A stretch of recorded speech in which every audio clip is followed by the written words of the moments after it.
Hi there, welcome to Sunnyside Journals. I'm Catherine, and today I have something a little different. I thought that I might talk about a few of my favorite things that I use when I'm making my journals here at my desk. And I got to thinking about, because I have been decluttering a little lately, I got to thinking about what are my tools that I use. um, what are the ones that they have to be a certain way?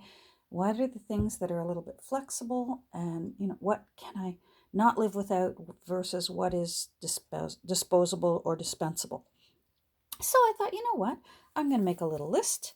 And I thought I'd share with you what I came up with on my list for the things that I absolutely uh, what are my favorite things to use.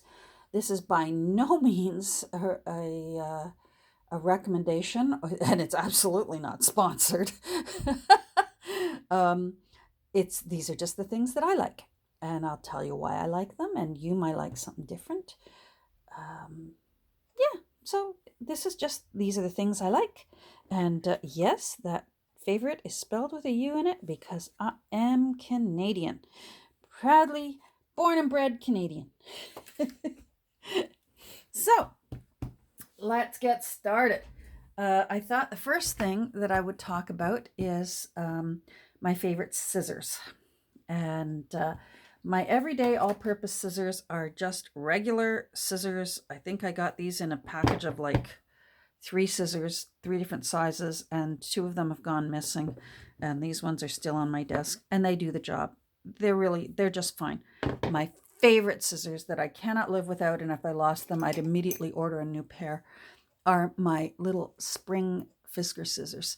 I love these scissors. I have arthritis in my hands from actually years of using scissors, but usually it's for cutting hair. And so it's mostly, I'm right-handed, so it's mostly my right hand that is affected by the arthritis. And I just find the spring in this scissor, because I don't have to do the work of reopening it. Do you see what I mean? I just have to do the squeeze and they reopen themselves. And in addition to that, I love the tight little points. I can get in on fussy cutting with those tight little points. And yeah, I love these scissors, and I will always have a pair of these scissors. So if they break or if I lose them, I will immediately I will get another pair. These ones actually used to be able to lock them. This thing would lock them closed like that, but it broke ages ago, and I find it's not necessary. So that's number one. For me, my Fiskars spring scissors are a must-have. For rulers, I just can't go wrong. This is my go-to ruler. It's just a metal 12-inch ruler, and it has centimeters on the other side. And I use both interchangeably. I use inches to measure sometimes, and for other things, I find centimeters far more easy because they're in measurements. They're in increments of 10. So I'm one of those children that were right in the middle when the metric system was adopted by Canada as our way of measuring. So I'm sort of bilingual, by measurable. I'm not sure what the term is. I waffle back and forth between imperial measurements and metric measurements. And I like this. It's got a cork on the back. It's great for when I want to cut things on a pad with an X-Acto blade because it's metal. It's just, and I got it at a thrift store one day. But that's my favorite one. I have two favorite tear rulers. I have this metal tear ruler that I actually got secondhand one day on garage sale, and I like it because it's sturdy. So it's for tougher cardstock and that it'll tear, and it has a small pattern and it has this large pattern, which I like. But I don't like it because you can't see through it. And that's why I love this one, because I made this one And I had another one that was solid white that I made, and then my Crafty Crush improved on it by creating a tear ruler using a clear ruler, and it is absolutely fantastic because you can see where you want to tear. So say I wanted to tear along, hold on, you can't even see. If I wanted to tear right along there, with this ruler I can see through, and I can see where it is that I want to make sure I'm going to tear precisely where I want, whereas this ruler does, you can't see through it. So they both have their advantages. This one's quite flimsy because it's clear. Tougher papers, I cannot use this on tougher papers. So I love all of these, and I will use all of these. I do have a Tim Holtz ruler. I find it bulky, I find it thick, and the only time I use this ruler is there's two times. I like the little holes in it for if I'm going to do some hand stitching. It has holes right in there. And I like that it has a center zero. So I will pull it out when I need to find the center of something. But otherwise, I really don't enjoy this. It's bulky. I don't enjoy it that much. Let's see. My laptop has gone dark here. I may be pausing and starting again as I go through my list. So let's move on to my glues. Here are my favorite glues that I use. These are my go-tos that I always know. I know what they can handle and what their limitations are. And for the most part, these are what I use when I create my journals. I like Fabri-Tac. I know what it can do, and I know when to use it and when I don't have to use it, because it's the most expensive of all these. So certainly anytime I use fabric, I use Fabri-Tac, or anytime I want to glue papers and I don't want them to warp. Fabri-Tac is the better go-to because it's not water-based, so it evaporates faster. Art glitter glue, I love art glitter glue, and the name is deceiving because when I first heard people talking about art glitter glue, I thought, well, I don't use glitter. I don't know what, it's just the name of it. The company, I guess, is called Art Glitter, and it's not necessarily for, I guess it must be good for glitter. Maybe that's why they invented it. I just find that this is my strongest glue that I like for paper products. It really holds. It holds quickly, and it holds very, very well. And this little tiny point in the lid makes so that you can really get into tiny little areas and glue them. So if you've been fussy cutting, it's really nice. I made this little extra thing to go on the pin that has to go into it so that it doesn't dry in the end of that nib. That's just because I was constantly losing the pin.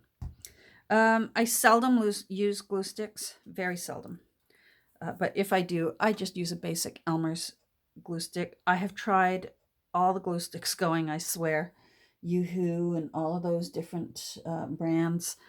And I find they're all basically about the same. This one is easier for me to get a hold of here in Canada. It does the trick. I still don't completely trust it. I will still go around the edges of my papers with art glitter glue just to make sure that it stays down, because I still can peel things off that I've used a glue stick on. This is my favorite aerosol glue, and I've tried lots and lots of aerosol glues. I love aerosol glue, mostly for when I'm using really fragile papers in my journals. And those of you who follow me know I use mostly all repurposed papers.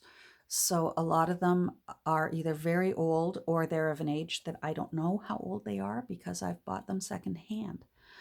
Or else they're from an old book that I know is old and I really want to still be able to use it.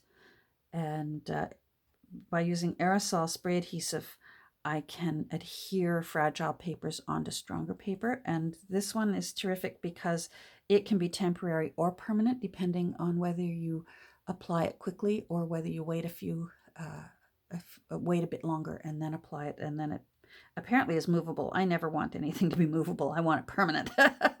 So I've never played with it in that way. I find that it does not have a bad, strong odor. So that's nice too. And a can lasts me a long, long time. And I just have I have a box over in the corner of my room that I use, my glue box, and I put my papers down inside. I give it a quick spray and boom, put it onto whatever, whether it's paper or cardstock or a page. And I love this. I love that glue for fragile papers that you really want to be nice and smooth. Now let's see what else. What's next on my list here? Oh, so for cutting boards, for ease and quickness, I have this old standby that I can just pull out from under my desk. It's just a Fiskars portable cutting board, and it does the trick. It's not always my favorite to use because I find it'll still leave a little lip. Hard to explain, but I can see it and it drives me nuts, and I end up having to flatten it out with a bone folder. But it still will give you a 90-degree square cut, which I like, and it's handy and quite portable. I have a bigger cutting board that I like to use for my bigger cutting jobs. I got this at my local Staples, and it can cut up to, I can't remember, I think it's up to 11 sheets at a time. And this comes out so that you can make sure that you've got, you know, your paper square, and it has this corner rounder on it that I never use. I like it because, hold on, it has a few options. There we go. I'm doing this upside down. It has a few options for the blade, and it has a wavy option, which I use all the time. It has a plain cutting blade, and it has a, here we go. It has a serrated, for if you want to be able to make a tear kind of edge, tear away. So say you wanted to actually make your own coupon and put it into your junk journal, that little edge would let them tear it off the way coupons do in magazines. So this is the one I use for when I'm doing lots and lots of cutting. It cuts quickly and smoothly. It'll cut several at a time, and I like it very much, but I keep it over on my table over there because it's big and it takes up space. Let's see what else. Okay, something else I can't live without. I absolutely cannot live without my distress ink. I love I love gathered twigs. It's my favorite color. And these are the implements I like to use with them. I do have, hold on, I have some of these things that Tim Holtz created to use with it. I don't like them. I find that if you're too vigorous, which sometimes I can be, you'll leave like a half moon shape on your paper. So I don't know why I've still got those there, but I've still got them. I like a makeup sponge for things that I want intense inking on, and for things that I just want a more gentle inking. I like these makeup brushes that I just got at Dollar Tree. These at Dollar Tree too.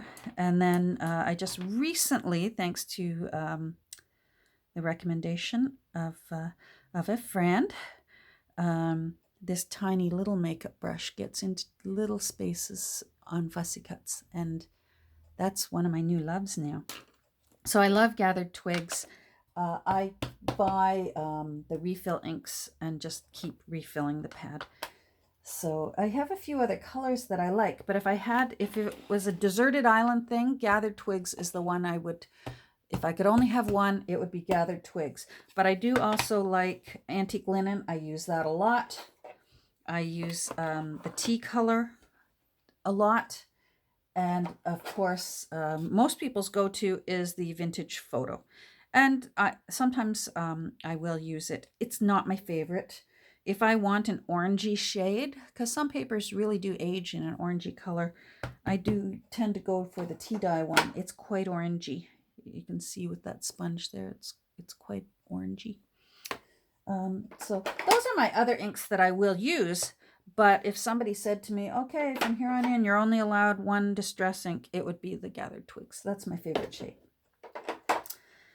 And these are my favorite brushes, and they usually stay here in my favorite go-to cup that has my Fiskars spring scissors. I keep an old business card that has my cutting edges, my big ones and my little cutting corners for when I'm making tags, and my plastic credit card to smooth things out. Everything's just all in my little McDonald's mug. This is what you used to get your coffee in at McDonald's back in the day. You didn't get it in a paper mug. You went in and you sat down and had your breakfast, and you actually had your McDonald's coffee in a regular mug. So I love that.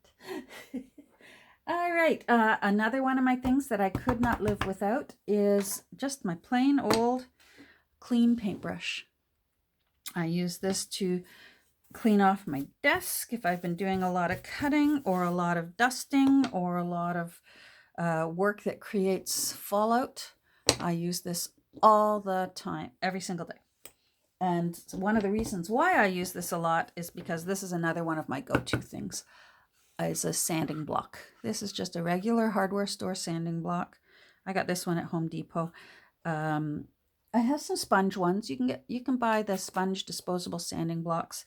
I find this one just as easy because I can replace the paper as needed. This is just, you unscrew it and then you just put in a new fresh piece of paper. So it's easier for me. I keep a package of sandpaper down there, and yeah, and it's comfortable on my hand.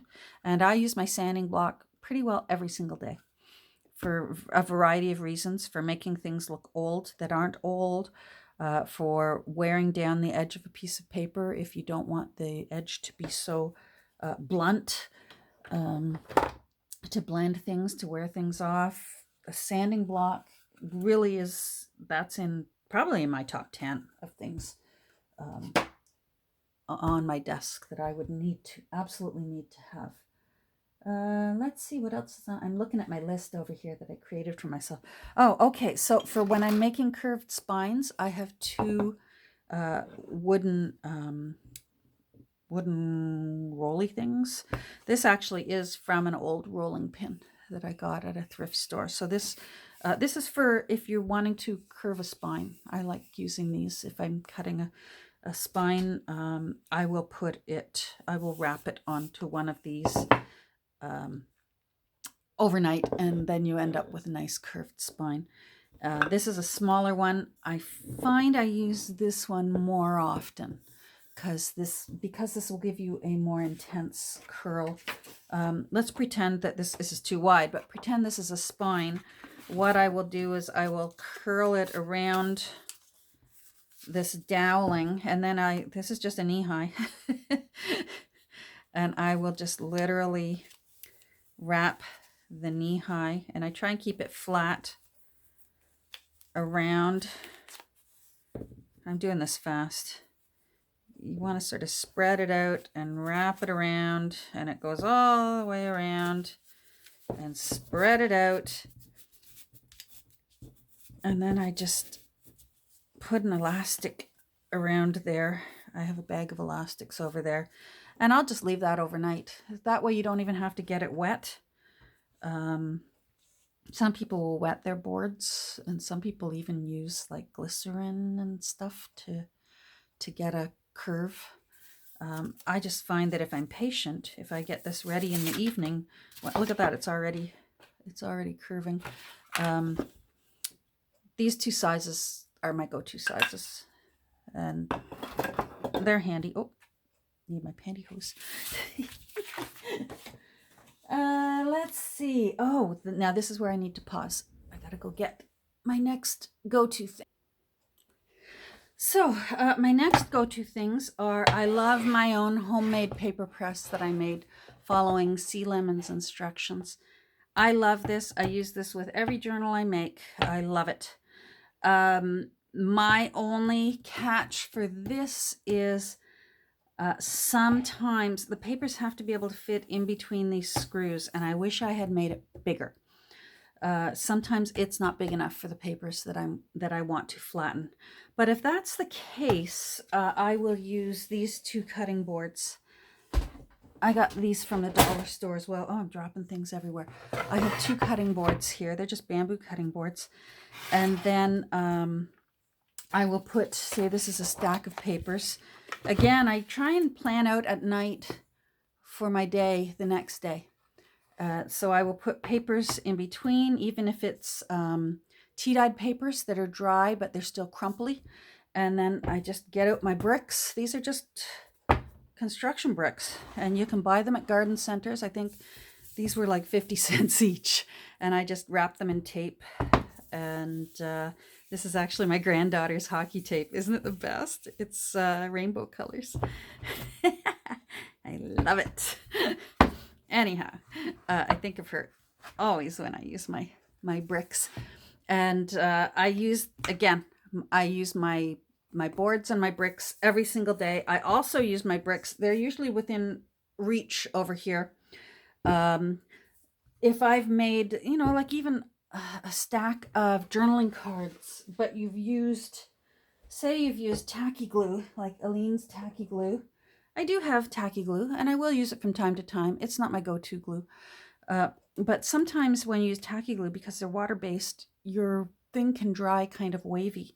So sometimes if I've made something, if I've got my brick handy, I'll just put the little journaling card aside, plop a brick on it, and then grab it later when I need it, and it'll be just lovely and flat. So my bricks, I use my bricks every single day. What else do I use? Oh, I've mentioned this the other day on my tour. I have flower frogs. These are antique flower frogs, and they used to be used for flower arranging. You'd put them in the bottom of a vase, and then you'd make an arrangement of flowers and put the stems into it and fill it with water. I just like them. They hold my pens, they hold my paintbrushes, they hold pencils and markers, and I like them because they're very heavy. They keep them sprayed out, so it's easy to grab which one I'm looking for. The holes are nice and big, so it'll accommodate fat things like a fat-based brush. And I have several flower frogs all over my desk here, and I just love them. What else do I use? Something that I use all the time is I always have a pin cushion close by, because I use pins all the time, not just when I'm sewing signatures. I find that I use pins. I'll use them for selecting eyelets, for when I'm using my crocodile. I'll use them, say you want to get some glue underneath a tiny little piece of paper. I'll pour a blob of glue on paper, and I'll use a pin, and I'll just get the glue underneath using the pin. You can use it to hold something down and in place that's delicate and fragile, and you don't want, if you're like me and I've got these stubby, dumpy little fingers that are not, delicate and lovely. They're just handy to have, and of course they keep a multitude of things. This is actually an olive pick from my favorite martini picks. Don't worry, I have a set of 6, so I gave up one for the cause. And this was my awl that I always used for creating the holes for my signatures. But then I found this one, and I love this one. Mostly because this is an antique quilting awl, but my son-in-law, who sharpens knives, he sharpened the point of that, and it's just awesome. And I love this awl now. It's really, really awesome. So yeah, I've always got my pin cushion handy, and I actually usually have a few, because I have another one over here that has ended up getting, I'll look at a charm and think, oh, I've got to put that on a journal, and then I end up, no, that's not right there, and or else I'll be sewing, and where do you put your pin? I have this phobia about dropping pins, because I have a little dog that sniffs around on my floor here, and she's always on my mind about keeping her world safe. And of course, pins are not safe. Let's see if there's anything else on my list. I think I covered just about anything. I think the one thing that there's a few things that I put on my list that are nice to have, but not necessary. They certainly wouldn't be on my list of, I've got to have it. But I love my crocodile, but I could live without it if I didn't have a crocodile. And I didn't have one for a long time because they're not cheap, especially up in Canada where I live. These things are not cheap. But now that I've got it, I do enjoy it. Things like punches, they're nice to have, but if you've got good scissors, you can cut half circles. Sometimes I don't feel like getting up and walking over and getting the punch that I want, and it's just as easy to grab my scissors and just carefully cut what I need to cut rather than using, circle punches and half punches. And I don't know, at first I had quite a few of the fun ones too, dragonflies and butterflies, and you punch them out. And I just found that I looked through them and I thought, if I haven't used it in 2 years, I'm probably not going to use it. So they're nice to have, but certainly I would take my sanding block over a crocodile any day. It's just me. I think that's it.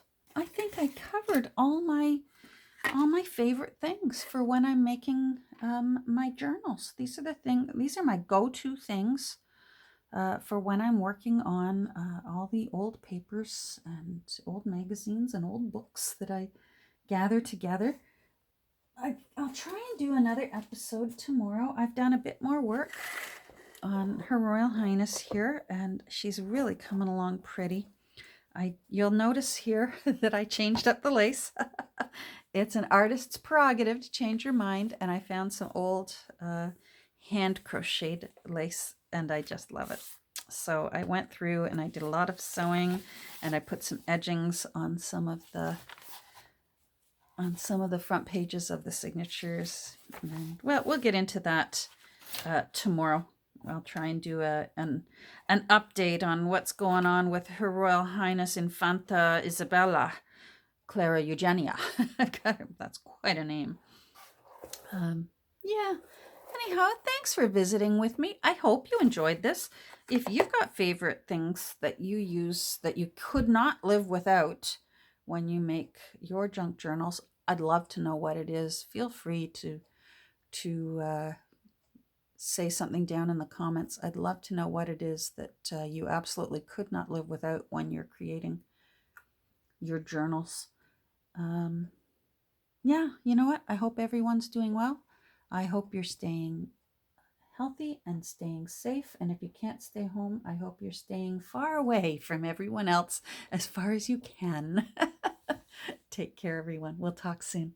Bye.